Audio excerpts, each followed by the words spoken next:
Shalom, selamat malam, selamat bertemu kembali di dalam seri kumpulan umum daerah kependetaan Lotong. Dan pada malam ini adalah malam yang kelima. Terima kasih Anda masih setia bersama-sama dengan kami. Dan terima kasih karena Anda tetap akan setia bersama dengan kami di malam-malam yang selanjutnya. Pada malam hari ini kita akan membahas satu lagi judul, yaitu kehidupan sebagai anak Kristen. Mari kita berdoa. Ya Tuhan yang di surga, terima kasih kesempatan indah sekali lagi untuk kami mendengar firman Tuhan. Terima kasih Tuhan begitu baik pada saat ini memberkati hamba-Mu yang akan berbicara dan memberkati semua penonton yang akan mendengar, supaya firman ini boleh menjadi sesuatu pedoman yang indah dalam hidup kami sebagai umat-umat Tuhan. Terima kasih memberkati setiap peralatan yang kami gunakan. Berkati juga jaringan internet yang kami gunakan, supaya ini akan membantu kami untuk mendengar firman ini, mempelajari firman, dan juga mengimani bahwa Tuhanlah Tuhan kami. Terima kasih ya Tuhan, memberkati perbaktian kami. Dalam nama Yesus kami berdoa. Amin. Saudaraku, selama 4 malam kita sudah mengetahui sumber kebahagiaan dalam kehidupan Kristen, yaitu Tuhan sendiri yang Tuhan sudah berikan kepada kita melalui perintah ataupun hukum Tuhan.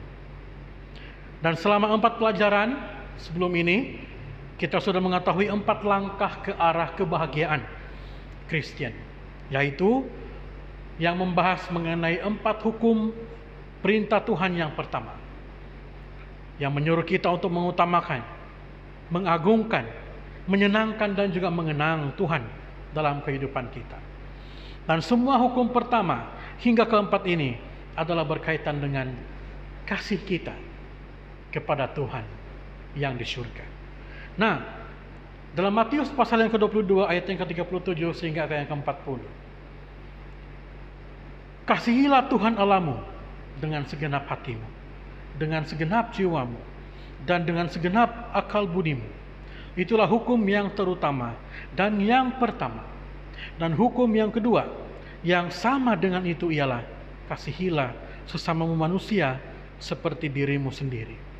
Pada kedua hukum inilah tergantung seluruh hukum Taurat dan kitab para nabi. Banyak orang berkata bahwa hukum 10 itu sudah dimansuhkan oleh Tuhan, dan ianya sudah digantikan dengan 2 hukum ini, yaitu mengasihi Tuhan dan mengasihi sesama manusia. Tetapi saudaraku, mari kita lihat hukum yang pertama sehingga hukum yang keempat yang kita sudah pelajari di 4 pelajaran sebelum ini. Kesemua hukum itu berbicara mengenai Tuhan. Nah, 4 hukum yang pertama, yaitu merupakan bagian pertama daripada 10 hukum yang Tuhan berikan kepada Musa di Gunung Sinai, yang tertulis di loh batu yang pertama daripada 2 loh batu yang diberikan Tuhan kepada Musa, adalah berkaitan dengan Tuhan. Dan hukum ini menceritakan bagaimana kita sebagai umat Tuhan boleh menyatakan kasih kita kepada Tuhan. Itulah hukum yang terutama. Dan hukum yang kedua yang akan kita bahas dalam sisa malam pelajaran beberapa malam lagi nantinya, akan membahas tentang 6 lagi hukum yang tertulis di hukum yang ataupun loh batu yang kedua, tentang bagaimana kita sebagai umat manusia mengasihi sesama kita. Bermaksud hukum 10 tidak pernah dihilangkan oleh Tuhan, tetapi Tuhan hanya mengajarkan kepada kita dengan cara yang lebih mudah bagaimana kita akan mengasihi Tuhan dan bagaimana kita akan mengasihi sesama manusia melalui 10 hukum tersebut. Tuhan juga mengajarkan kita untuk mengerti bahwa 10 hukum itu adalah hukum untuk mengasihi Tuhan dan juga hukum untuk mengasihi sesama manusia.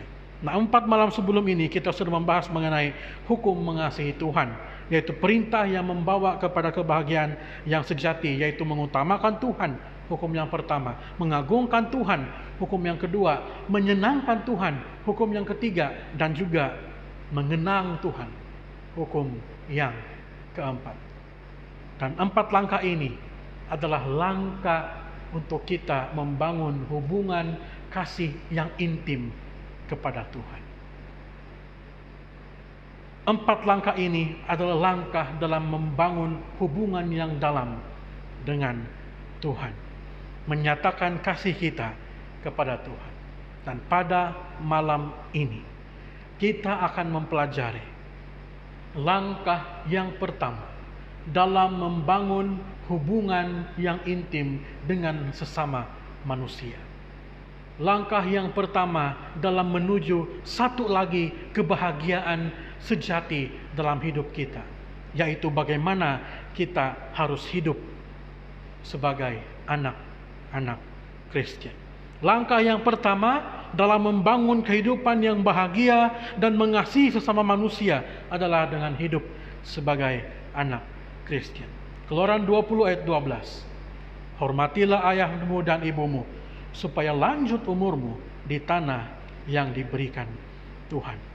Suatu ketika dahulu ada seorang ataupun sepasang suami istri, dan tinggal bersama mereka adalah ayah mereka yang sudah tua, yang sudah mulai agak tidak bertenaga, mengangkat barang-barang pun mulai bergetar tangannya. Dan juga seorang anak yang masih berusia 6 tahun, masih kecil. Satu kali ketika mereka sedang makan, si ayah ini ataupun orang tua ini tanpa sengaja, oleh karena dirinya sudah begitu tua, ketika ingin mengangkat gelas untuk meminum susu yang diberikan, susu ataupun gelas itu terlepas daripada tangannya, dan susu tumpah kemana-mana dan gelas pecah. Kemudian orang tua ini yang mulai mau makan, makanannya tidak dapat masuk ke dalam mulutnya karena dia sudah mulai tidak bertenaga, dan kemudian makanan itu tertumpah kemana-mana, dan ini membuatkan pasangan suami istri ini merasa sangat jengkel. Akhirnya mereka berkata, kami sudah tidak mampu untuk menjaga dirimu yang sudah tua dan pikun ini. Apa yang mereka buat? Supaya orang tua ini tidak mengganggu mereka sekeluarga untuk makan, mereka membuat satu meja kecil supaya orang tua itu boleh duduk makan diam di sana sendirian. Dan mereka juga membuat mangkuk ataupun piring daripada kayu, juga membuat gelas daripada kayu, supaya kalaupun terjatuh, mangkuk dan gelas ini tidak akan pecah. Dan mereka mulailah membiarkan orang tua itu makan bersendirian dengan mangkuk kayu, sendok kayu, gelas kayu yang mereka sudah buat. Dan mereka makan, suami istri dan anaknya makan dengan bahagianya di rumah, sambil anaknya melihat kakeknya ataupun datoknya makan bersendirian dengan air mata yang berlinangan. Satu malam mereka melihat anak kecil mereka yang masih berusia 6 tahun sedang mengerjakan sesuatu. Si ayah dan si ibu pergi bertanya kepada anak kecil, apa yang anak kecil ini lakukan? Dan anak kecil itu berkata, oh, saya sedang membuat gelas, saya sedang membuat mangkuk, dan saya sedang membuat sendok daripada kayu. Ini nanti akan saya berikan kepada ayah dan juga ibu ketika ayah dan ibu nanti sudah tua dan saya sudah besar. Terpegun ayah dan ibu dengan jawaban daripada anak mereka. Mereka mulai menyesali perbuatan mereka, dan besoknya mereka membawa orang tua ini duduk makan bersama-sama dengan mereka di meja makan, dengan piring, pinggan, mangkuk, sendok, gelas yang bukan lagi terbuat daripada kayu, tetapi yang lebih baik daripada sebelumnya. Saudaraku, bagaimana untuk menjalani kehidupan sebagai anak Kristen? Caranya adalah dengan menghormati ayah dan ibu kita. Salah satu daripada hukum yang tidak dimulai dengan perkataan jangan dan ingat adalah hukum yang kelima, yaitu hormatilah. Hormatilah ayahmu dan ibumu. Saudaraku, ada dua perkara yang Tuhan ciptakan di dunia semasa di Taman Eden. Yang pertama adalah keluarga atau rumah tangga atau ayah atau ibu atau orang tua di hari yang keenam. Dan yang kedua adalah hari Sabat di hari yang ketujuh. Perintah ini ditujukan kepada semua anak-anak yang terlahir di atas dunia ini. Intinya adalah jika kita ingin memiliki umur yang panjang, kita harus menghormati ayah dan ibu kita. Persoalannya adalah bagaimana cara kita untuk menghormati ayah dan ibu. Yang pertama dengan mentaati mereka. Efesus 6 ayat yang pertama. Hai anak-anak, taatilah orang tuamu di dalam Tuhan, karena haruslah demikian. Taat itu bermaksud tunduk, setia, dan patuh. Maksudnya kita harus tunduk kepada orang tua, maksudnya hormat kepada orang tua. Jangan jadikan orang tua kita ini sebagai hamba, sebagai kuli untuk kita. Jangan jadikan orang tua sebagai pemuas keinginanmu di dunia ini. Contohnya mau dapatkan handphone yang baru, minta sama orang tua, mami, daddy, belikan saya handphone baru. Dan bila ayah dan ibu tidak mau belikan, mulailah kita buat karena merajuk di sana sini, tunjuk perangai sama orang tua, gara-gara tidak mau belikan kita handphone yang baru. Jangan jadikan orang tua sebagai hamba untuk memuaskan keinginan kita di dunia ini, tapi tunduk, hormat kepada mereka sebagai seorang anak Kristen. Setia kepada orang tua maksudnya sayang kepada mereka, bukan mengabaikan mereka. Setelah kita bosan, tidak lagi dapat menjaga, dan kita sudah ada pekerjaan sendiri, kita mulai mengabaikan orang tua kita. Tinggalkan mereka bersendirian di rumah, dan kita bersenang-lenang dengan keluarga baru kita. Kita harus tetap sayang, mengasihi orang tua kita yang sudah mengasihi kita sejak kita masih berada di dalam kandungan ibu kita lagi. Dan patuhilah orang tua kita. Bagaimana kalau orang tua kita menyuruh kita untuk melakukan sesuatu yang tidak sesuai dengan yang Tuhan inginkan? Nah, baca betul-betul di ayat yang pertama. Jangan baca sekerat-sekerat. Taatilah orang tuamu di dalam Tuhan. Kisah 5 ayat 29. Kita harus lebih taat kepada Allah daripada kepada manusia. Saudaraku, sudah tentu Tuhan mahu kita mematuhi orang tua. Tetapi ingat, sekiranya orang tua menyuruh kita untuk melakukan sesuatu yang bertentangan daripada apa yang Tuhan suruh, maka kita harus lebih mematuhi Tuhan daripada kita mematuhi manusia. Oh, maksudnya orang tua yang tidak patuh sama Tuhan, kita boleh kurang ajar sama mereka. Kita boleh sembarangan sama mereka. Sekali lagi, sebagai anak Kristen,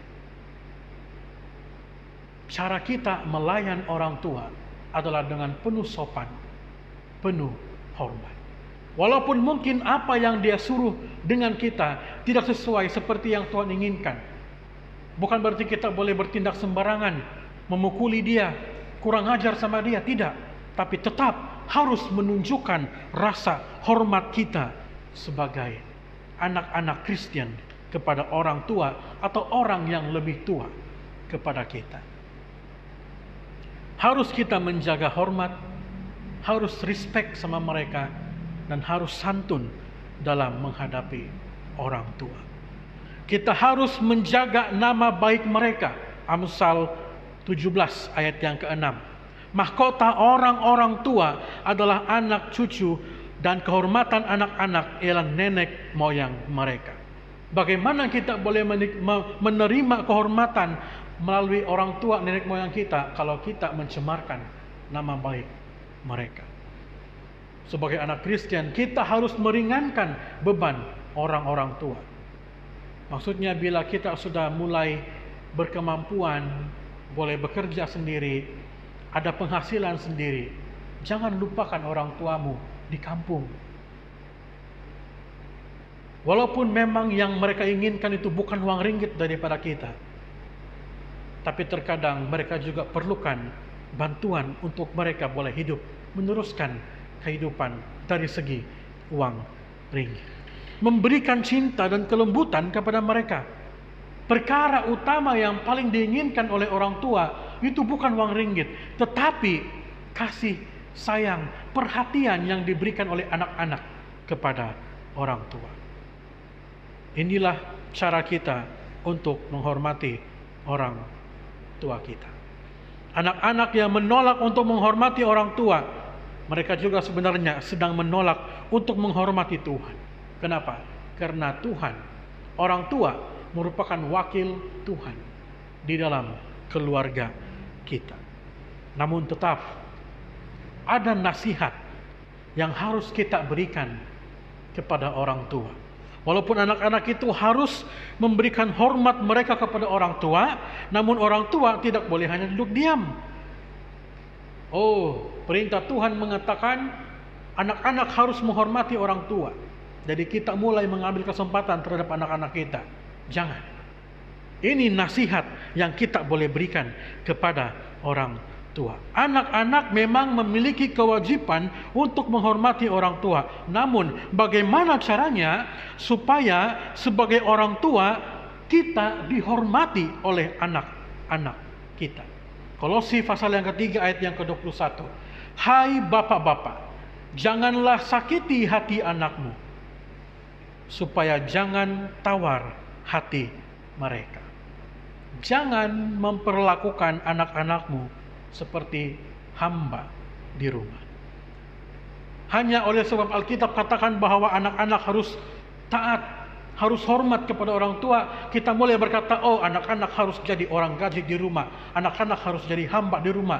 Saudaraku, alangkah lebih baik kalau pekerjaan di rumah itu dilakukan oleh ayah dan anak bersama-sama. Itu akan memberikan satu lagi suasana yang akan mengeratkan lagi hubungan kekeluargaan.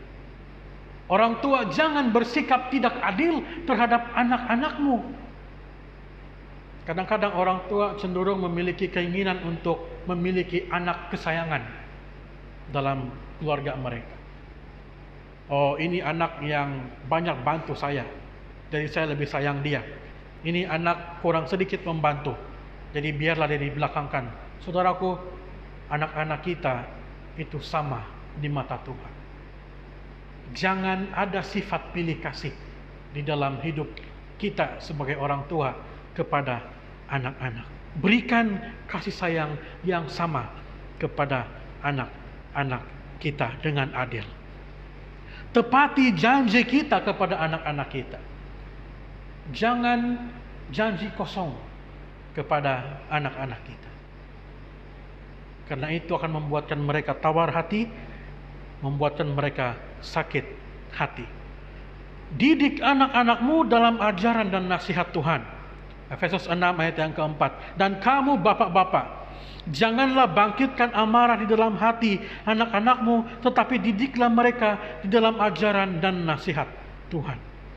Kata didik di sini memiliki dua pengertian. Yang pertama, mengasuh. Efesus 5 ayat 29. Mengasuhnya dan merawatinya sama seperti Kristus terhadap jemaat. Ibu bapa harus membawa anak-anaknya dengan kasih untuk takut akan Tuhan. Tidak cukup hanya membesarkan atau memelihara anak-anak dengan memberikan dia pakaian, makanan, dan juga tempat tinggal yang dia perlukan. Orang tua harus memberikan didikan rohani kepada anak, mengasuh mereka secara emosi, mengasuh mereka secara rohani, mengasuh mereka secara fisikal. Dan yang kedua, kata didik adalah disiplin. Ibrani 12 ayat 6. Karena Tuhan mengajar orang yang dikasihinya dan ia menyesah atau menghukum orang yang diakuinya sebagai anak. Jangan takut memberikan disiplin kepada anak Anda. Jangan takut menghajar, dalam arti kata memberikan hukuman kepada anak-anak Anda. Amsal 13 ayat 24. Siapa benci menggunakan tongkat, benci kepada anak-anaknya. Tetapi siapa mengasihi anaknya, menghajar dia pada waktunya. Bukan menghajar dia setiap saat, tapi pada waktunya. Banyak ibu bapak sekarang yang takut menggunakan rotan kepada anak-anak. Kenapa? Karena takut anak-anaknya bila sudah besar akan mengabaikan dia sebagai orang tua. Saya adalah bukti bahwa rotan tidak akan pernah membuatkan anak-anak meninggalkan orang tua kalau rotan itu diberikan sesuai pada waktunya. Saya pernah dirotan oleh orang tua saya. Bukan sekali, bukan dua kali, banyak kali.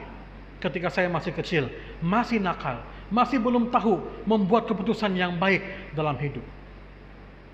Tapi orang tua saya tidak memukul saya dengan sembarangan. Mereka pukul saya dengan kasih. Itulah menghajar anak-anak dengan kasih. Dan sampai sekarang, saya tidak benci sama orang tua. Malah saya masih sayang sama mereka. Jadi ibu bapak yang berpikir bahwa rotan akan membuatkan anak-anakmu takut kepadamu, benci kepadamu. Iya, kalau kita memukul tanpa sebab. Tapi kalau kita memukul pada waktunya, itu adalah satu pendidikan yang sangat baik, disiplin yang sangat baik untuk anak-anak. Amsal 23 ayat 14. Engkau memukulnya dengan rotan, tetapi engkau menyelamatkan nyawanya dari dunia orang mati. Ini nasihat yang diberikan untuk kita, umat-umat Tuhan, dalam mendidik anak. Biarlah mereka sakit dengan rotan, daripada mereka akan hidup dalam dunia orang-orang mati. Saudaraku, Amsal 23:13. Jangan menolak didikan dari anakmu. Ia tidak akan mati kalau engkau memukulnya dengan rotan. Terkadang disiplin itu penting untuk anak-anak kita. Dan disiplin harus diberikan sejak mereka dari kecil lagi. Kalau tiba-tiba orang tua mau rotan anak yang sudah umur 20 tahun, pasti dia memberontak. Tapi kalau itu diberikan ketika mereka dari kecil, walaupun kita merotannya, menghukumnya pada umur 20 tahun, dia masih akan berkata, ini adalah hukuman yang diberikan oleh orang tua atas dasar kasih sayang. Bukan dasar suka pukul atau suka membuli anak. Disiplin itu harus adil dan juga konsisten. Cara yang terbaik untuk ibu bapak mendidik anak-anak menghormati orang tua adalah dengan memberikan kesempatan kepada anak-anak melihat ayahnya berlaku baik kepada ibunya, dan juga sebaliknya ibunya berlaku baik kepada ayahnya. Kalau si ayah suka pukul mamanya dan mamanya suka marah-marah bapaknya, pasti anak ini juga akan terdidik untuk memarahi ayah, memarahi ibu. Tapi kalau kedua ibu bapak saling menunjukkan kasih yang dalam perhubungan suami istri, ini akan memberikan satu pendidikan kepada anak-anak, disiplin kepada anak-anak untuk hidup mengasihi orang tua. Apa berkat yang diberikan Tuhan kepada mereka yang menghormati orang tua? Satu-satunya hukum yang disertai dengan upah dan berkat adalah hukum yang kelima, yaitu di ayat yang ke-12, bahagian B. Supaya lanjut umurmu di tanah yang diberikan Tuhan kepadamu. Dan ini diberikan lagi penjelasan dalam Efesus 6 ayat yang ketiga. Kalau kita menghormati orang tua, umur kita bukan hanya akan lanjut, tapi kita akan berbahagia. Umur yang lanjut dan kehidupan yang berbahagia akan menjadi milik mereka yang menghormati orang tua. Itu sebabnya sebagai anak-anak Kristen, mari kita hidup menghormati orang tua. Kehidupan sebagai anak Kristen adalah kehidupan yang menghormati orang tua. Dan orang tua itu bukan bermaksud hanya ibu bapa, tetapi mereka yang lebih tua dari kita. Mereka yang diberikan pangkat untuk menjadi orang yang lebih tua. Maksudnya memiliki pangkat yang sedikit lebih tinggi dalam kepemimpinan agama. Mari kita menjadi orang-orang yang selalu ingat untuk menghormati, mengasihi orang tua kita ataupun ibu bapa kita. Sebagai penutup, saya mau ceritakan sebuah cerita yang pernah terjadi di negara Jepun. Di Jepun suatu ketika dahulu memiliki satu tradisi untuk membuang atau mengabaikan orang tua yang sudah tidak mampu untuk dijaga oleh anak-anak, yang sudah menjadi beban kepada anak-anak. Jadi ini tradisi yang orang-orang di Jepun lakukan satu ketika dahulu, di mana mereka akan membuang orang tua yang bagi mereka memberikan satu beban. Nah, satu kali seorang pemuda membuat keputusan untuk membuang ibunya yang pada waktu itu sudah lumpuh dan sudah tua. Kemudian dia membungkus pakaian, membungkus sedikit barang-barang milik ibunya, dan dia mulai mengangkat ataupun memikul ibunya dan mulai berjalan menuju hutan yang sangat tebal. Di dalam perjalanan, si ibu, walaupun dalam keadaan yang tidak berdaya, dia mencoba untuk memetik ataupun mematahkan beberapa pohon-pohon, dan dia tabur-taburkan di setiap perjalanan yang mereka lalui. Ketika anak itu sudah sampai di hutan yang tebal, dia meletakkan ibunya, meletakkan barang-barang ibunya, dan mulai bercerita ataupun berkata, mengucapkan kata-kata perpisahan kepada ibunya.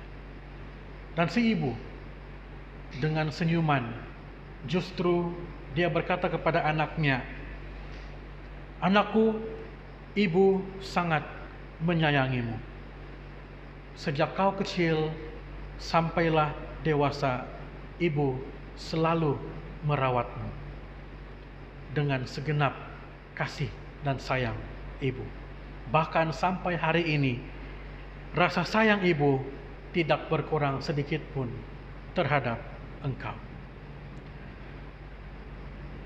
Tadi ibu sudah menandai sepanjang jalan yang kita lalui dengan ranting-ranting kayu. Ibu takut kalau kamu akan tersesat ketika jalanmu pulang ke rumah. Ikutilah jalan yang ibu sudah sediakan untuk kamu pulang. Anak itu menangis dengan kata-kata ibunya, dan dia mulai bercucuran air mata, dan akhirnya dia membuat keputusan bahwa dia tidak akan mengabaikan ibunya di hutan. Dia akan memelihara ibunya, menjaga ibunya, merawat ibunya, walaupun ianya sangat susah. Dia memikul ibunya semula, dia membawa barang-barang ibunya semula, dan dia membawa ibunya kembali ke rumah. Saudara yang dikasihi dalam Tuhan, sebagai seorang anak Kristen, menghormati orang tua adalah suatu kewajiban bagi kita sebagai anak-anak Tuhan. Saya ingin memberikan cabaran kepada semua yang sedang menonton pada saat ini. Pada malam ini, setelah kumpulan kita berakhir, ambillah masa untuk memeluk orang tuamu sambil berkata, "Yang kamu sangat mengasihi mereka. Ambillah gambar selfie atau mungkin gambar lama dalam handphonemu dan kemudian uploadlah itu ke media sosial dengan hashtag I love my parents. Dan kepada orang tua, saya ingin memberikan cabaran.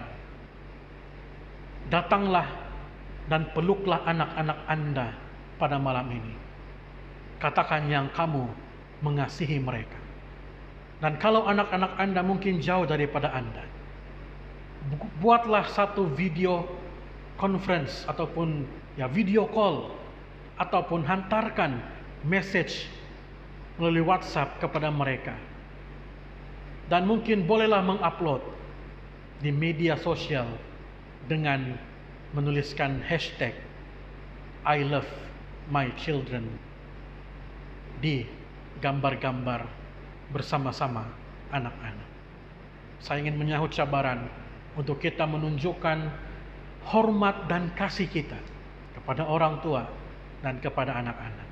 Sebagai seorang anak Kristen, hidup menghormati orang tua adalah hidup yang harus kita jalankan.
Mari kita berdoa.